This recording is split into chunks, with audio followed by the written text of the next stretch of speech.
At 101 years old, the spiritual leader of millions is gone. President Russell M. Nelson, the man who guided the Church of Jesus Christ of Latter-day Saints through years of transformation and turmoil, has passed away. But his story doesn't end with his death, because the legacy he leaves behind is far more complex than most people realize. This video goes beyond the headlines to uncover the moments that define Nelson's life, the sweeping reforms that reshaped his church, the controversies that surrounded him, and the personal story of the man behind the title. Russell Marion Nelson was born on September 9, 1924, in Salt Lake City, Utah, during the Great Depression. His parents weren't highly active in the church, but they taught him discipline and perseverance, qualities that shaped his entire life. Quiet, observant, and academically gifted, Nelson excelled early. By age 22, he had already earned his medical degree. While most young adults were still deciding what to do with their lives, Nelson was already a practicing surgeon. He went on to become one of the pioneers of open-heart surgery in Utah. His work in the 1950s and 60s helped save thousands of lives and earned him national recognition, not just as a doctor, but as an innovator in a field that was still developing. Yet even with a rigorous medical career, Nelson remained deeply committed to his faith.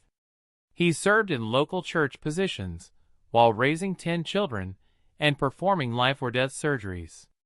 His dedication eventually led him to higher responsibility. In 1984, he was called to the Quorum of the 12 Apostles, becoming a global leader of the church. For decades, he traveled the world, meeting with members, political leaders, and communities where the church was still growing. His calm, disciplined approach, shaped by years in the operating room, made him stand out among church leadership.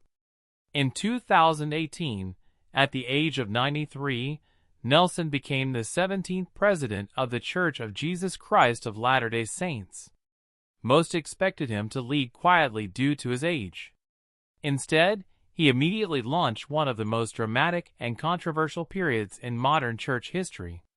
Within weeks, he instructed members to stop using the long-standing nickname, Mormon, insisting that the church be referred to by its full name. This decision, meant to refocus attention on Jesus Christ, triggered intense debate. Supporters praised the clarity. Critics argued it erased decades of culture and identity. Nelson then shocked members again by reducing Sunday worship from 3 hours to 2 and shifting greater responsibility to individual households. To some, this was a welcome modernization. To others, it felt like a dramatic break from tradition.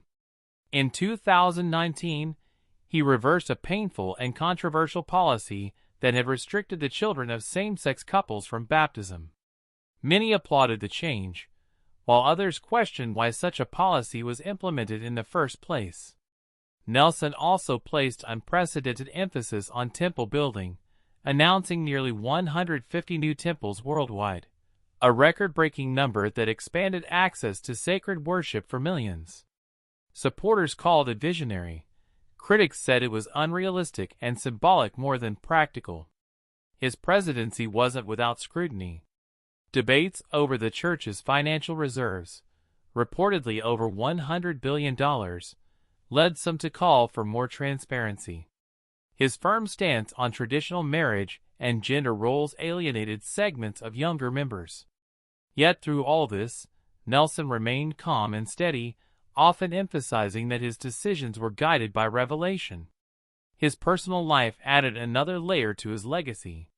Nelson married Dancel White in 1945, and together they raised 10 children. After Dancel's unexpected death in 2005, he remarried in 2006 to Wendy Watson, who became a visible and influential presence at his side. Some of his children later distanced themselves from the church, sparking quiet discussions among members. Nelson rarely addressed this directly, focusing instead on themes of love, agency, and family unity. Despite criticism, he maintained a reputation as gentle, disciplined, and remarkably energetic. Even in his 90s, he traveled extensively, met with global leaders, and delivered long addresses that amazed both supporters and skeptics. His global influence grew as he forged relationships with political leaders, humanitarian organizations, and even Pope Francis.